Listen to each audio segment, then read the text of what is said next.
All right, music fans, welcome back. Harmless Dave here on the Harmless Dave channel, talking about real music and real issues, doing it in real time for a few real people out here just like you and just like me. So, more bad news in the world of classic rock as another fairly decent musician passes away.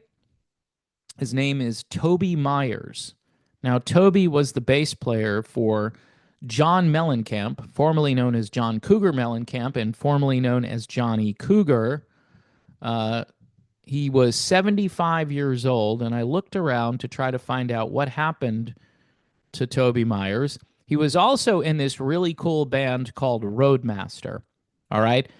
For extra credit, if you want to go look up some Roadmaster, you're going to really dig the sound of that band. Very cool band that never made it really big. I believe the band was discovered by Todd Rundgren, or at least signed to a major record label because of Todd. According to the obituary, Myers died after a long battle with cancer. All right. And the other day, I said there is a lot of cancer out there. There's way too much cancer going on out there. And again, people will target me and say, you're a conspiracy theorist because there's a lot of cancer. Again, I know people think RFK is really controversial because he puts out statistics about chronic disease in 1962 versus, say, 2024. And it's crazy how much more chronic disease there is now. Shouldn't society be improving? Shouldn't we be figuring out what's causing all of this? And again, people will come back and say, well, Dave, he's 75, right? And in Moderna years, that's like 110. So what's your problem, dude? Anyway, Toby Myers was born in Indianapolis in 1949.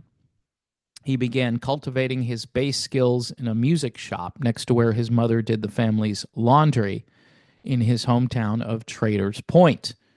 Myers' next door neighbor was keyboard player Michael Reed, one of the founding members of a band called Pure Funk, a group Myers would eventually join before the band changed its name to Roadmaster.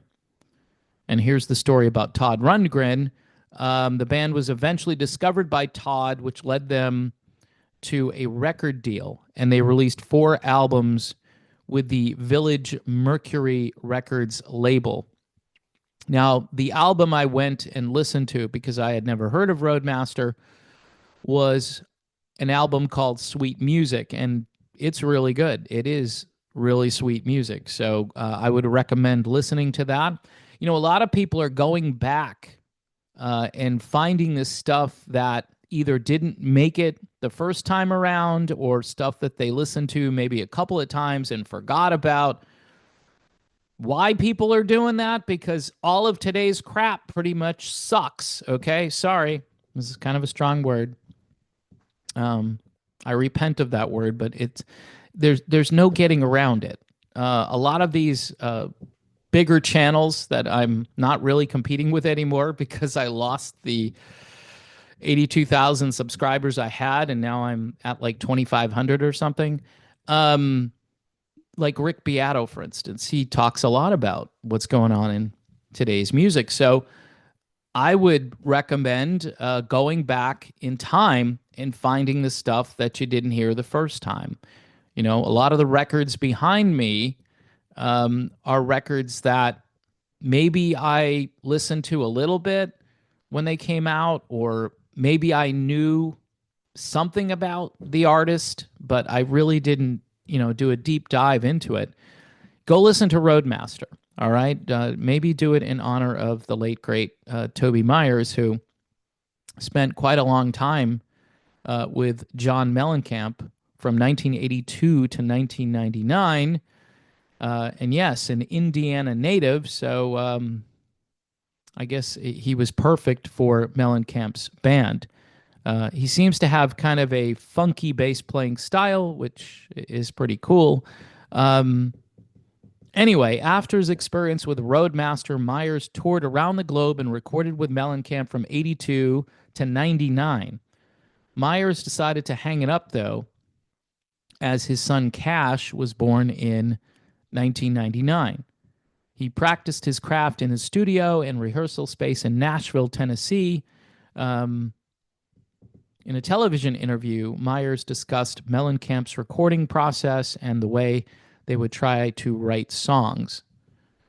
He said, "Since we don't have the luxury of trying out new stuff in front of crowds, John usually, if he's got something he's written on the road, he'll bring it to the sound check and we'll do it there to see how it works.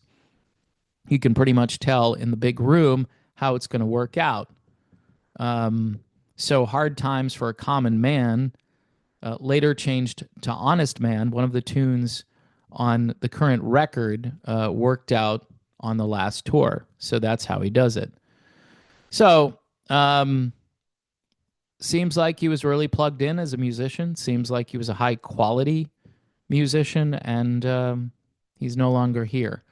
Not a lot of time spent on what's driving the cancer epidemic. I'm just saying this in general. I'm not saying that, you know, obituaries have to wonder or these articles have to wonder, but the people writing them, do you think they have any curiosity about what's happening? I do, but again, it's just me kind of shouting at the cloud, as people like to say about me, that you're just some old dude who's losing your mind and you're getting old and you're having trouble dealing with society. I've been having trouble dealing with society for the last 20 or 30 years. This isn't something new. And so we should be progressing as a society. We shouldn't be going backward where, gee, we had no chronic disease or very little chronic disease in the early 1960s. And now everything is affiliated with chronic disease, or the percentages of people who have chronic disease are just off the charts, crazy and unacceptable. But we just accept it because we're just too busy. We're just looking at this all day. We're just focused on this. This thing goes off and our life is just consumed. You know, it's like I always say, all of a sudden it's 4:00 in the afternoon, and I'm not sure what happened. I'm not sure what I did during the day. Anyway, folks, enough of me lecturing the world on things that they should already know about. We really should get to the bottom of what's going on out here.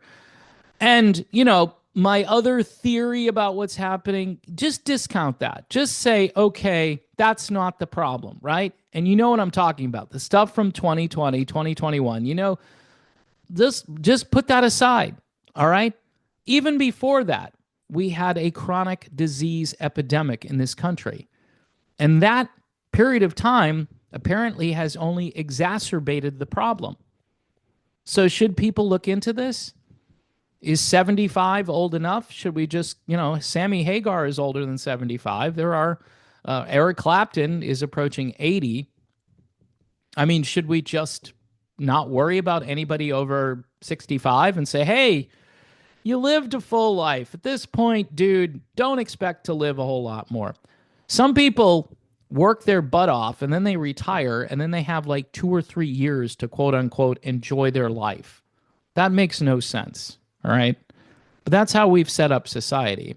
Anyway, folks, if you want to help this channel, again, buy me a coffee. One of my preferred methods here, as I tend to drink a lot of this stuff. And, you know, it's a good way if you want to thank me or say hello. You can also do Patreon and YouTube memberships. And I guess you can do those little super chat things as well.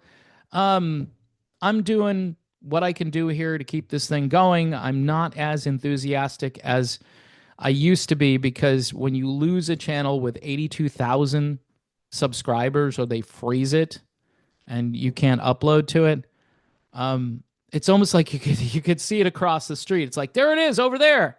If I could only get to that and do something with it. But I can't.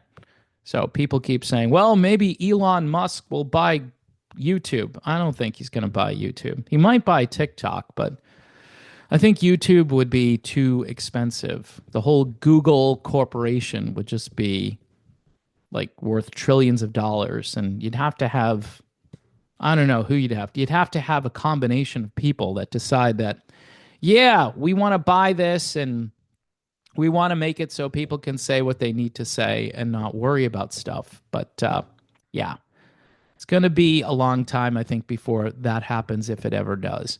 Anyway, folks, God bless you all. Stay healthy out there.